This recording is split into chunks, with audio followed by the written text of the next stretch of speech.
We continue now at the top of Daf Kuf Beizam and Beizam Meseches Babba Kamma. This is Babba Kamma Daf 102b. On the previous summit, the Gemara brought a brisa which said that if a person gives money to a shliach and the shliach is supposed to likach lochit and the shliach is supposed to buy for him wheat with that money, v'lakach mehem sa'orin, but instead he buys barley, or sa'orin v'lakach mehem chit, and he's supposed to buy barley and instead he buys wheat. And Rashi explains likach behen chitin, to buy with that money wheat, lemechetz ischar. The point over here is that they're doing a business deal where they're buying this wheat in order to profit, and they're going to share in the profits. They're going to split the profits. But then the shliach does the wrong thing. Again, he's supposed to buy wheat, he buys barley. He's supposed to buy barley, he buys wheat. So what happens in this situation? Let's say the investment, either it makes money or it doesn't make money. What's going to happen in this case? And so the Gemara says, Tanya Chada, we learned in one brisa, im pachsu pachsu lo, vim hosiru hosiru lo, that if there is a loss of this investment, that loss is going to be borne by the shliach, meaning to say the shliach just gives the original money back to the person who gave him the money, and the loss is going to be taken by the shliach. And vim hosiru hosiru lo, if there's a gain of money, so then the gain is going to be for the shliach. The shliach did not do with the money what he was supposed to do, so the shliach essentially returns the original value back to the original owner, and the shliach is going to either lose money or make money depending on how the investment went. But we learned in another brisa, im pachsu pachsu lo. So if the deal goes bad and they lose money, so then that is the shliach's loss. However, vim hosiru, however, if there is a profit, hosiru la'emsa, so then they split the profit as their original terms actually were. And the Gemara says, how do we answer this contradiction in Brises? Again, the contradiction essentially is, in a situation where they make money, do we say that the made money all goes to the shliach, the profit all goes to the shliach, or do we say that is essentially split? And the Gemara says, Amar Rabbi Yochanan says, Lokash, it's not difficult. Har Rabbi Meir v'Har Rabbi Yehuda. One Brisa is Rabbi Meir, one Brisa is Rabbi Yehuda. Har Rabbi Meir de Amar Shinoi Kona. One Brisa is Rabbi Meir who says Shinoi Kona, meaning the first Brisa, which said that everything goes to the shliach. If there's a loss of money, it's to the shliach. If there's a profit, it goes to the shliach. That follows Rabbi Meir in our Mishnah who said Shinoi is Kona. Since this person did something different with the money than he was supposed to do, he essentially is Kona the investment, and he owes the original value back. That's the first brisa according to Rabbi Yochanan. V'har Rabbi Yehuda, and the second brisa follows Rabbi Yehuda. The Amar Shinoi Eino Kona. Again, Rabbi Yehuda in our Mishnah said, if you have a situation where a person is given the wool to dye black and he dyes it red, so Rabbi Yehuda said that in that situation we don't say that he just owes him the original value of the wool and then he keeps the dyed wool. Rather, we say no, the person who actually gave the wool over to be dyed, he gets the wool back and he gets to pay the lower amount of money. He always has the upper hand. That's the idea of Shinoi Eino Kona. And the same thing is true over here. This individual is going to get the upper hand. If there is a profit, he gave the money to the shliach did the wrong thing with his money. Nevertheless, if there is a profit, he is going to enjoy that profit according to the original terms, in terms of splitting the profit together with the shliach.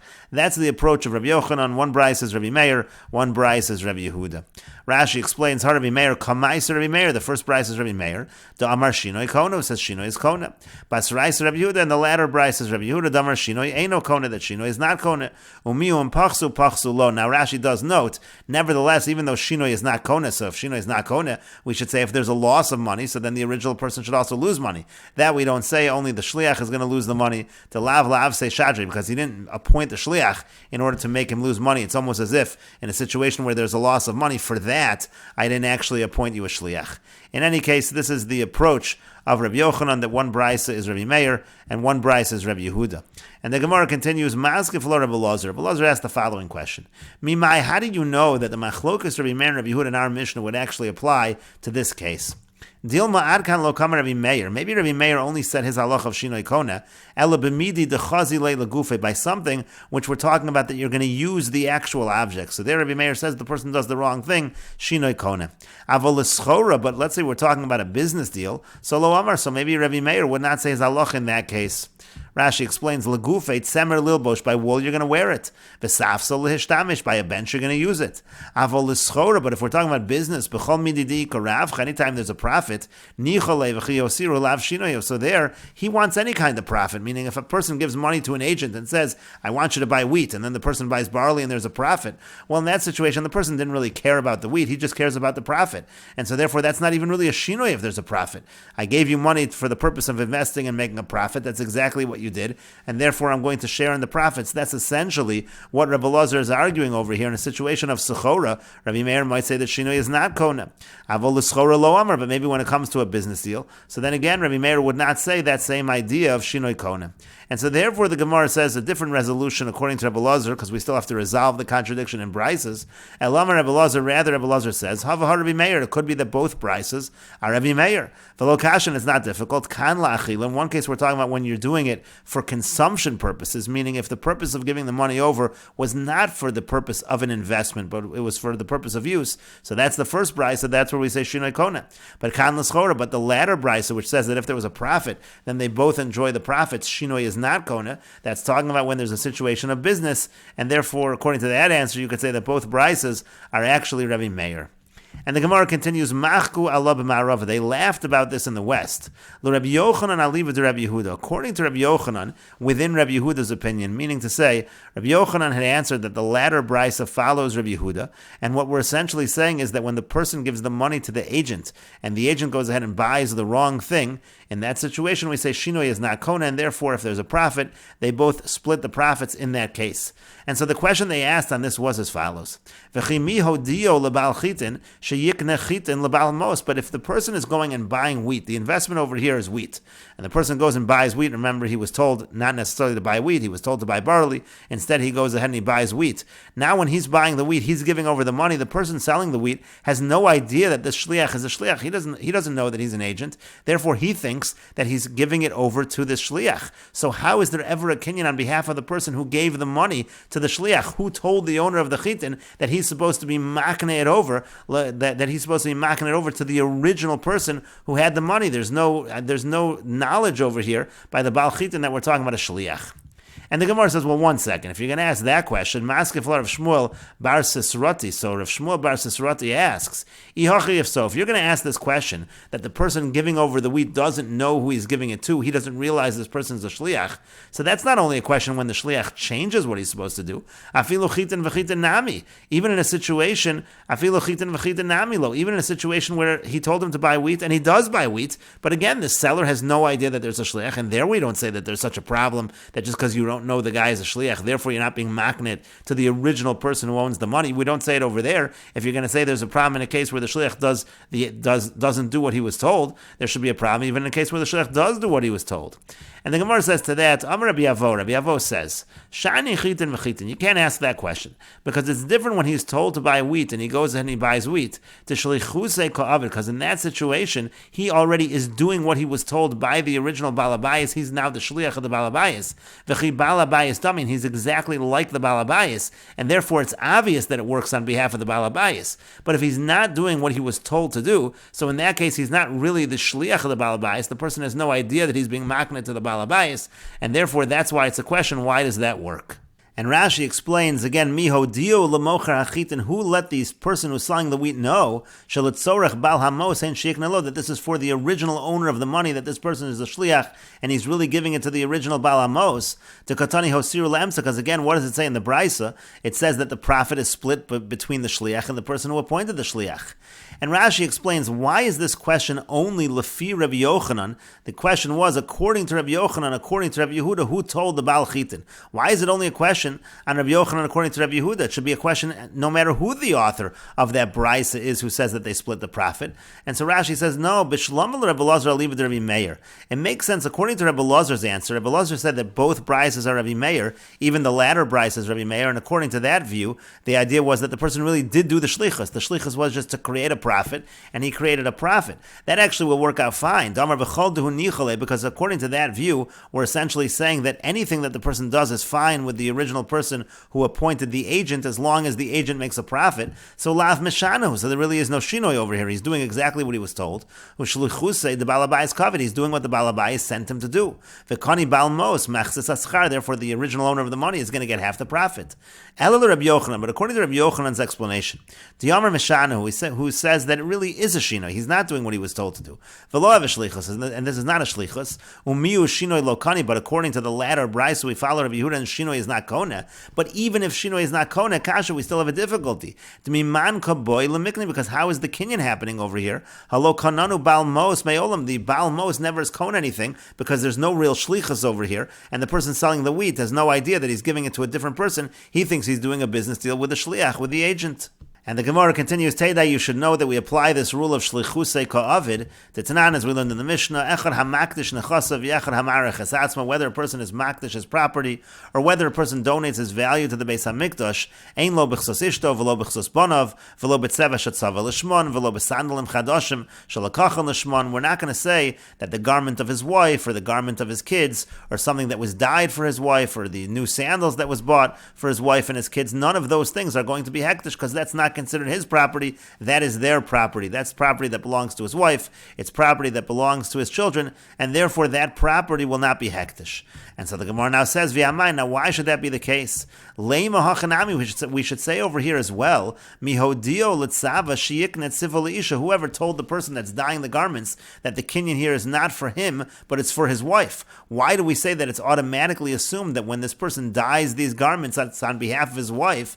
Elalav mishum, is it not because the amrina deshlichusei ka'avid, we say that he's acting as the agent. Uchiyad ishto dami, and therefore the husband is like the hand of his wife. He's like the agent of his wife, and automatically it really goes to his wife. It belongs to her. Hachanami, here also shlichusei ka'avid. We're going to say over here also, if the person investing the money does what he is told to do, so then he's acting as an agent. Uchiyad balabayis dami, and therefore it's like he's like the extension of the balabayis. And certainly in that situation, the person who's selling the chitin, that chitin is going to go not simply to the agent, but it will be split, as we said above, between the agent and the person who appointed him. And so the Gemara says to that, Amar Rabbi Abba says, you can't necessarily prove from this Mishnah this concept of shlichusei ka'avid, because no, it could be there's another explanation. Rather, kol hamakdish nechasav ein daito al ksos ishto uvan. If anybody who's makdish his property, he's not thinking that he's being makdish the garment of his wife and the garment of his children. That's not what he has in mind, and so that property is not hektish. But the Gemara says, Rabbi Zera asks on that understanding, do you think when a person is makdish his property, he's thinking that he's going to be makdish his tefillin?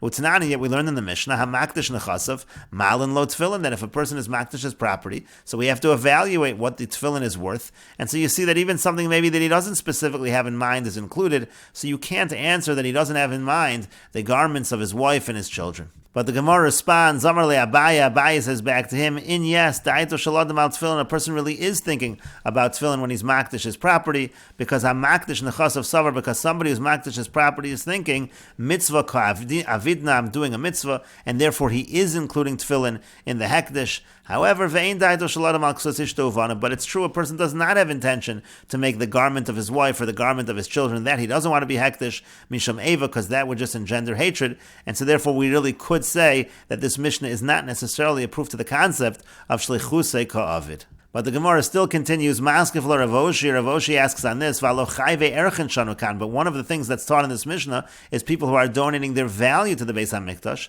Utnana, we learned in the Mishnah, when it comes to people who are chayiv to give their value to the Beis HaMikdash, memashkin osan, we even take collateral from them in order to make sure that they pay, in order to make sure that they donate that value to the Beis HaMikdash. And so over there, do you think a person has in mind that he wants that they're going to take collateral from him? Of course a person doesn't have that in mind, and what do you see? You see that even if they don't have that in mind, still it's included in the hektish, and so therefore also you can't answer that by the garments of his wife and the garments of his children that he doesn't have that in mind, and that's why it's not hektish. It's not true. Even if he doesn't have that in mind, it should be hektish.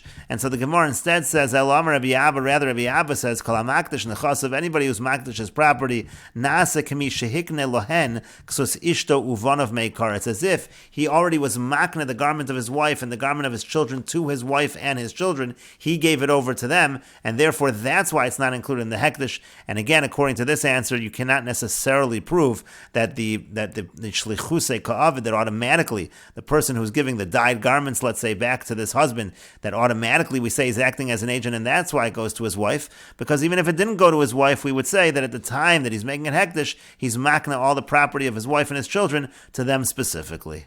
And in any case, we should note that in a situation where the shliach did not do what he was told to do by the person who appointed him, let's say in our original case, he was told to buy wheat for profit, and instead he buys barley for profit. So again, Rabbi Yochanan said that according to Rabbi Yehuda, in that situation, if there is a profit, the original person who appointed him will share in that profit, because we say shinoi is not kona, according to Rabbi Yehuda, even though there was a shinoi here, but shinoi is not kona, and therefore they split the profits. However, those in the West, they disagreed, because those those in the West say this person is not a shliach, he's not doing what he was supposed to do, and the person selling the wheat has no idea that this person is really buying it on behalf of the Baal Amos, and so therefore how is it even possible that the Baal Amos is able to share with the profits, and that remains a machlokas between those in the West and Rabbi Yochanan. And the Gemara continues, Tanu Rabbanan, the rabbis taught, Halokeach sada b'shem chaveru, if somebody buys a field in the name of his friend, ein kofen oso limcher, we don't force him to sell. The Gemara will explain this. V'im amar lo al menas, but if he says that you're going to do it on this condition, so then kofen oso limcher, so then we do force him to sell. And the Gemara says, my kamar, what exactly is this brisa saying? Amar Rav Sheshes says, Hachi kamar, this is what the brisa means to say. Halokeach sada mechaveru b'shem reish galusa. Let's say a person buys a field from his friend, and he does it in the name of the reish galusa, in the name of the exilarch. And the idea over here is that he's putting the reish galusa's name on it in order to strengthen his position in the sale. We'll see Rashi in a moment. So in such a situation, ein kofen oso reish galusa limcher. We don't force the reish galusa to sell it. However, v'imamar al menas, but if he says that I'm doing it on this condition, kofen as reish galusa limcher, then we do actually force the reish galusa to sell. And Rashi explains, Halokeach sada mechaveru b'shem reish galusa. The person buys a field from his friend in the name of the reish galusa. Means as follows: Sha'amar lo lemocher. He says to the seller, L'tzorech reish galusa ani locha. I am buying this field for the reish galusa. V'neskaven l'hatel ema. Now the reason why he's doing this is he wants the word to go out so people are afraid. Shelo yatzu ala asikin, that nobody should come and argue. V'chasav hamocher shtar mechir b'shem reish galusa. Now what happened over here was the seller actually puts the name of the reish galusa in the sale. So the deed doesn't say the buyer's name, it says the name of the reish galusa. And so ein kofen reish galusa, we're not going to force the reish galusa. Lachzor v'lichtov shtar mechira shu machru l'lokeach. He doesn't have to go ahead and write a shtar mechira that he's now selling the property to the lokeach.